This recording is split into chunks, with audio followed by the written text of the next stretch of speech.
The IEA is an independent association of research organizations from all around the world with more than 60 members. IEA studies are known to be of high quality and extremely relevant for policymaking and research. IEA Policy Briefs are short documents that provide in-depth analysis of IEA data. They differ from academic papers in that they are written in a way that should be accessible to the policy community. The IEA Policy Briefs are very important for IEA. Normally, study outcomes are huge, thick reports, but not really targeted to policymakers or the general audience. Therefore, we need these policy briefs to broaden our audience so that more people can take away the essentials of the study outcomes. I believe the policy briefs are important for three specific reasons. First is that, similar to academic papers, the policy briefs use complex methods and go through a very extensive peer-reviewed process.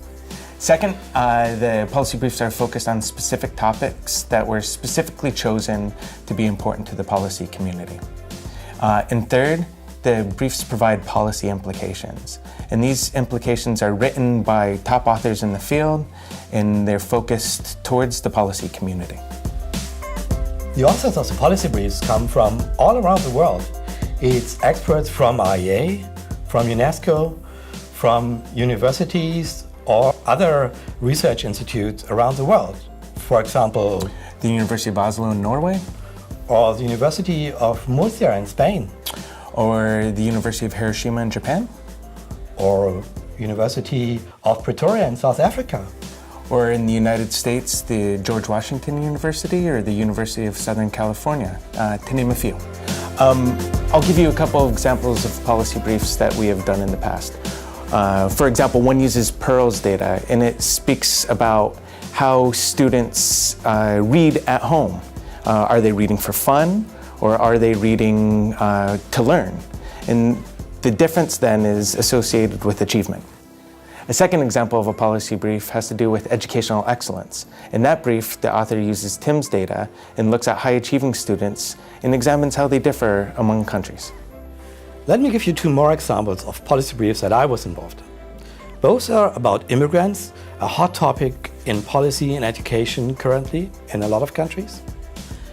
One is about immigrant girls, and what we found is that in a lot of countries, clustered in specific regions, immigrant girls seem to be not enrolled in schools. So we found that in some countries, up to 50% of the girls are missing in the education system. The other one that's just upcoming, it's about school safety. Students who feel safe at school are achieving much higher than students feeling not that safe at school.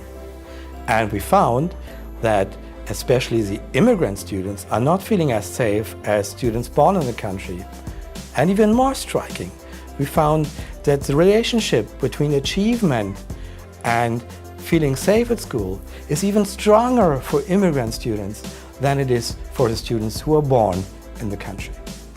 We have two exciting briefs coming up in the next 3 months from authors from around the world. One of these briefs looks at reading performance in a post-colonial context, and the other brief uses TIMSS data to look at instructional practices over time. So you can see we have very interesting hot topics just coming out in a couple of weeks.